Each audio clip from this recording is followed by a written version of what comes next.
Hey watch lovers, Brad from Brent Miller, and I'm back with you today with two fantastic looking Grand Seiko models. Here on my left is the SBGW231,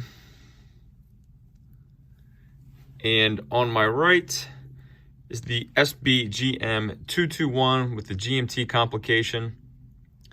Both of these feature lovely cream dials. However, I'm going to try to get the light here is not... The cream dial on the right here on the 221 is definitely a little bit darker, and this light is not. Let me take this light off and see how that looks. Give you more of a sense.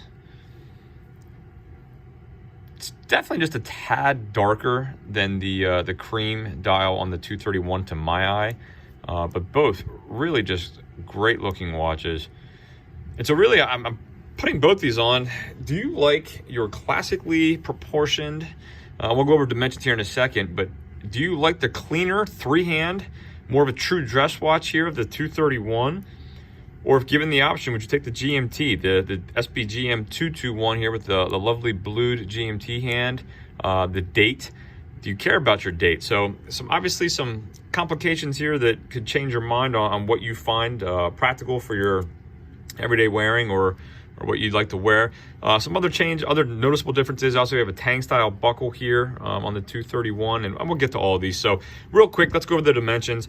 The SBGW231, I measured at 37.2 across the dial from the 2 to the 8. So 37 millimeters. We have 11.8 millimeters thin, 44.2 from lug tip to lug tip. We have a 19 millimeter lug width that tapers down to 16 millimeters at the Tang style buckle that is signed. Quite lovely, I may add. And we are using a manual wind 9S64 movement with 72 hours of power reserve. Only rated as splash resistant, something you could expect in a dress watch. And we have a black, really nice crocodile leather strap on this. So I'm a fan of the 231 myself, but let's move on to the SBGM221. We have a 39.5 millimeter case, so about 2 millimeters, 2.5 millimeters larger. Also a little thicker at 13.9 millimeters thick. A little longer lug to lug at 46.8. The same 19 millimeter lug width, tapering down to 16 again at the deployment style clasp.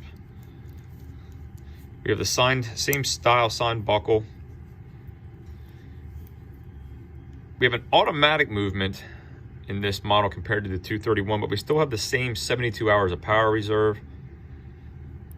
And again, splash resistant on a brown crocodile leather strap.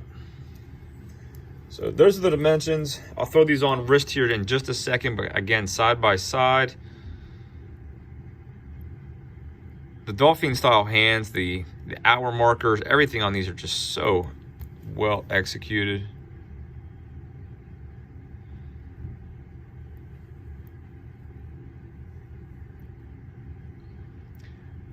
I love the boxed sapphire crystal. Again, I'm a fan of both these watches. I'm simplistic and I like a smaller watch personally. So for me, I'm taking the 231, but let me know which one you like in the comments, which one you would wear, which one you prefer. Again, I'll give you wrist shots real quick of both and we'll wrap this video up.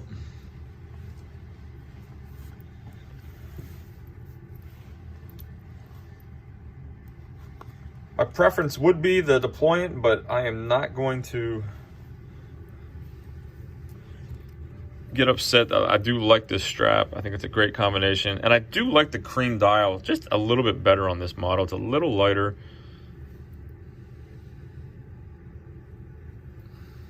And again, for reference, I have a 6 3/4 inch wrist,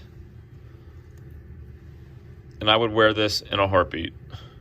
So I'll give you the SBGM221.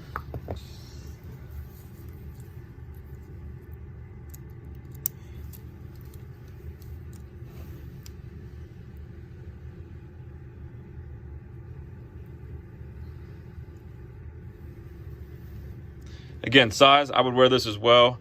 I just like the three-hand, classically proportioned, and just very sterile kind of dial. Just lets the indices speak for themselves. If there's anything I can help you with, feel free to email me, brad@brentlmiller.com. Thanks for viewing, and I'll see you in the next video.